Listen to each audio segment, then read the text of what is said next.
નમસ્કાર મિત્રો, હું શ્રદ્ધા ઝા અત્યાર સુધી મારો ધર્મ નિભાવતી હતી ને આજે મારો રાષ્ટ્ર ધર્મ નિભાવું છું. મિત્રો, વાત કરીએ રૂપિયાની તો રૂપિયો સૌથી પહેલા શેરશાહ સૂરીના શાસનકાળ દરમિયાન 1540 થી 1545માં અસ્તિત્વમાં આવ્યો. ત્યારબાદ બ્રિટિશ શાસનકાળ દરમિયાન આપણો ચાંદીનો રૂપિયો ચલણમાં હતો, જેનું વજન 11.66 ગ્રામ હતું, જેમાં 91.7 ગ્રામ શુદ્ધ ચાંદી વપરાતું હતું. પરંતુ જ્યારથી સોનાને પૈસાના માપદંડ તરીકે સ્વીકારાયું અને એ જ દરમિયાન અમેરિકામાં ચાંદીની અઢળક ખાણો મળી આવી, તો એ વખતે સૌથી પહેલી વાર આપણો રૂપિયો ગગડ્યો અને ત્યારથી બસ ગગડતો જ રહ્યો છે. મિત્રો, પહેલા રૂપિયાને અલગ અલગ ભાગોમાં વિભાજિત કરવામાં આવતો હતો. સૌથી પહેલા રૂપિયાને 16 આના 64 પૈસાને 192 પાઈમાં વિભાજિત કરવામાં આવતો હતો. ત્યારબાદ 1957માં રૂપિયાને 10 ભાગમાં વિભાજિત કરવામાં આવ્યો. ત્યારથી આપણે પૈસાને નવા પૈસા તરીકે ઓળખતા થયા. મિત્રો, આપણે સૌ જાણીએ છીએ કે જ્યારે આપણો દેશ આઝાદ થયો એ વખતે આપણા 1 રૂપિયા બરાબર $1 મળતો હતો. અત્યારે આપણા 67 રૂપિયા બરાબર આપણને $1 મળે છે. મિત્રો, આપણા ગાડાના પૈડા જેવડો મોટો રૂપિયો અત્યારે પાવલી જેવડો નાનો થઈ ગયો છે. રૂપિયો નાનો થતો ગયો અને નોટો મોટી થતી ગઈ. નોટો મોટી થતી ગઈ એટલે એનો સંગ્રહ વધ્યો, કાળું નાણું અસ્તિત્વમાં આવ્યો, ભ્રષ્ટાચાર વધ્યો, આતંકવાદ વધ્યો અને નકલી નોટોનું ચલણ વધ્યું.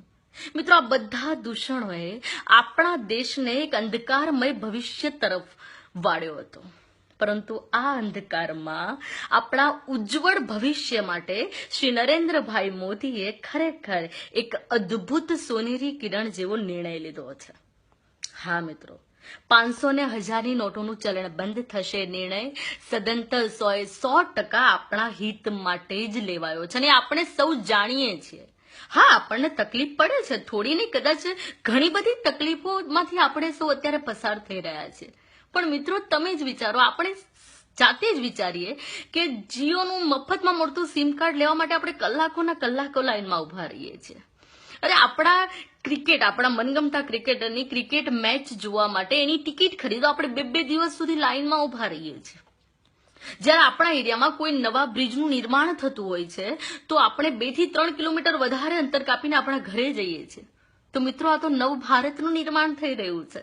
તો આમાં તો આપણે સહયોગી બનવું જ જોઈએ ને. આના માટે તો થોડી નહીં ઘણી બધી તકલીફો કદાચ વેઠવી પણ પડે તો એ વેઠવી જોઈએ, એ આપણો ધર્મ છે. મિત્રો, હું સમજુ છું કે 95% ભારતીય નરેન્દ્ર મોદીજીના આ નિર્ણય સાથે સહમત છે. પરંતુ આપણા જે સમાચાર માધ્યમો છે એ થોડી નેગેટિવિટી ફેલાવી રહ્યા છે. તો મારી આપ સૌને એક અપીલ છે કે નેગેટિવ વાતોને ધ્યાનમાં નહીં લો. તમને લાગે કે જરૂરિયાતવાળા માણસો છે તો એમને ચોક્કસથી મદદ કરો. કાળા નાણાંને બિલકુલ સપોર્ટ નહીં કરો. તમારા ખાતામાં માત્ર તમારા જ પૈસા ડિપોઝિટ કરો. પછી જોજો કે આપણું ને આપણા બાળકોનું ભવિષ્ય કંઈક અલગ જ હશે. તો ચાલો, પ્રધાનમંત્રી શ્રી નરેન્દ્રભાઈ મોદીની આ નવ ભારત નિર્માણની મુહિમમાં એક સાચા નાગરિક તરીકે આપણે સૌ સહભાગી બનીએ. જય ભારત, જય જય ગરવી ગુજરાત, હર હર મહાદેવ.